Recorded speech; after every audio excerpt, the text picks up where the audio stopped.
berjumpa kembali di dalam renungan pagi hari ini. Sebelum kita membaca dan merenungkan firman Tuhan, marilah kita bersama-sama mempersiapkan hati dan pikiran kita dan memohon tuntunan Roh Kudus. Mari kita berdoa. Ya Tuhan, kembali kami datang menghadap-Mu. Kami mau bersyukur untuk hari baru ini yang boleh kami nikmati kembali. Namun sebelum melanjutkan aktivitas, kami ingin dibekali dengan firman-Mu yang akan menuntun jalan hidup kami hari ini. Kami memohon penyertaan Roh Kudus. Kami juga memohon pengampunan atas dosa dan kesalahan kami. Biarlah kami disucikan kembali, agar kami layak menerima berkat firman-Mu. Terima kasih Tuhan Yesus.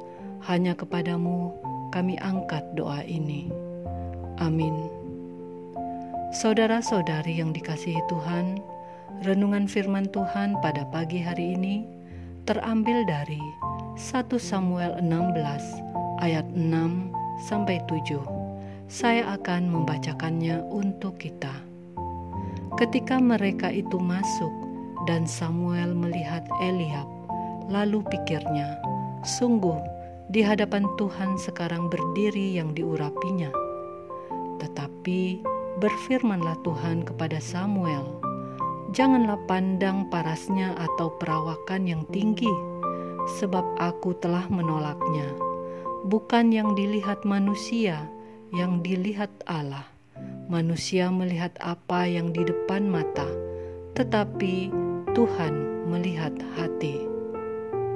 Saudara-saudariku yang terkasih, judul renungan pada pagi hari ini adalah Tuhan melihat hati. Saudara-saudari yang dikasihi Tuhan, Tuhan telah menolak Saul sebagai raja atas Israel. Kemudian Tuhan berfirman kepada Samuel untuk pergi ke Betlehem, karena di sana ada seseorang yang Tuhan telah berkenan kepadanya untuk menggantikan Saul sebagai raja atas orang Israel. Seorang dari keturunan Isai bin Obed, agar segera diurapi oleh Samuel. Ketujuh anak Isai lalu di depan Samuel, tapi tidak satu pun yang Tuhan berkenan. Padahal 3 anak Isai, yaitu Eliab, Abinadab, dan Sama, adalah prajurit Saul, yang pada awalnya Samuel mengira Eliablah yang Tuhan berkenan, tetapi ternyata tidak. Demikian seterusnya anak-anak Isai yang ada, tidak satu pun Tuhan berkenan. Sampai akhirnya Daud dipanggil hadir. Ternyata Daud inilah yang kepadanya Tuhan berkenan.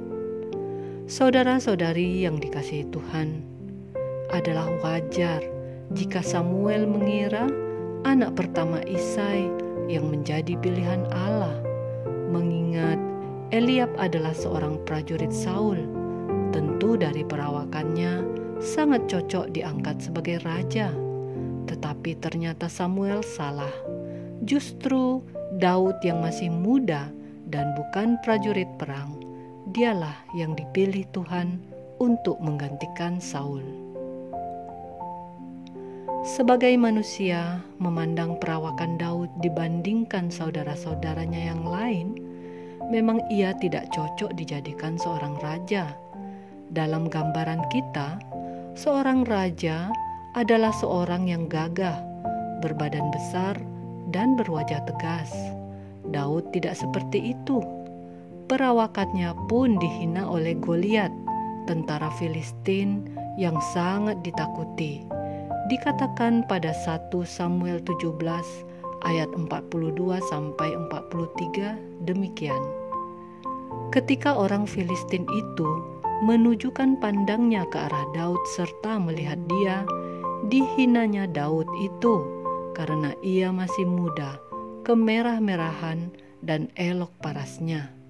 Orang Filistin itu berkata kepada Daud, "Anjingkah aku, maka engkau mendatangi aku dengan tongkat?" Lalu demi para allahnya orang Filistin itu mengutuki Daud. Saudara-saudari yang dikasihi Tuhan, pada awal pertemuan di antara sesama kita, sebuah komunikasi akan segera terbangun. Memang didahului oleh pandangan pertama kita. Kita cenderung melihat fisik terlebih dahulu.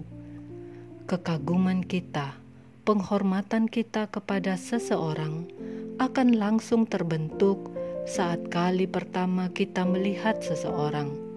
Demikian pula jabatan seseorang akan sangat menentukan cara pandang dan cara bersikap kita, termasuk kekayaan. Kita cenderung hormat kepada orang yang memiliki harta yang banyak. Demikianlah manusia yang selalu memandang dari luarnya saja. Berbeda dengan Tuhan yang melihat hati. Tuhan memilih orang-orang dengan melihat hatinya. 1 Samuel 16 ayat 7b. Bukan yang dilihat manusia yang dilihat Allah. Manusia melihat apa yang di depan mata, tetapi Tuhan melihat hati. Saudara-saudari yang dikasihi Tuhan, jangan kita menilai orang hanya dari perawakan saja, tetapi mari menilai hatinya.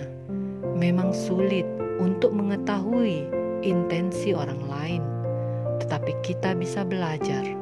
Ada banyak sekali orang yang keliru menilai seseorang, terkecoh dengan penampilan, sehingga rentan tertipu dan membawa ke dalam jurang kekecewaan.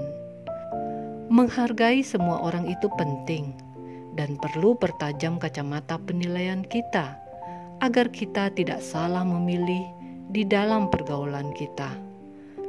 Undanglah Tuhan di setiap pergaulan kita agar kita bisa mencontoh Tuhan yang melihat hati seseorang.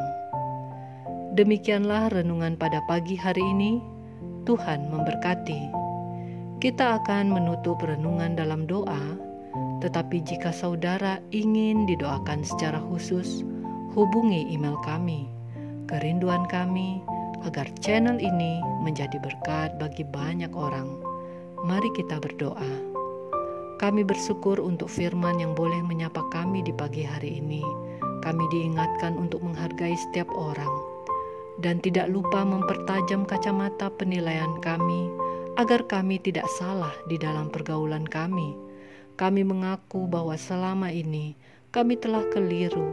Kami cenderung menghargai orang dari penampilan luar saja, membuka diri untuk orang-orang yang kami anggap pantas, dan kami menghina orang yang tidak elok berdasarkan kacamata penilaian kami. Akibat salah menilai seseorang. Kami ingin Tuhan hadir di dalam setiap pergaulan kami, sehingga kami dapat meniru-Mu yang menilai hati. Ampunilah kami atas kekeliruan kami selama ini, dan ajarkanlah kami agar kami tidak salah lagi. Kami menyerahkan seluruh kehidupan kami selanjutnya hanya di dalam tangan pengasihan-Mu. Sertailah kami selalu ya Roh Kudus. Dalam nama Yesus kami berdoa. Amin. Saudara-saudari, mulailah harimu. Kiranya kasih dan anugerah Tuhan senantiasa melimpah di dalam kehidupanmu. Muliakanlah Tuhan di dalam setiap aktivitasmu dan jadilah saksi hidup bagi firman-Nya. Roh Kudus menyertai kita semua. Sampai berjumpa kembali di renungan berikutnya. Tuhan Yesus memberkati.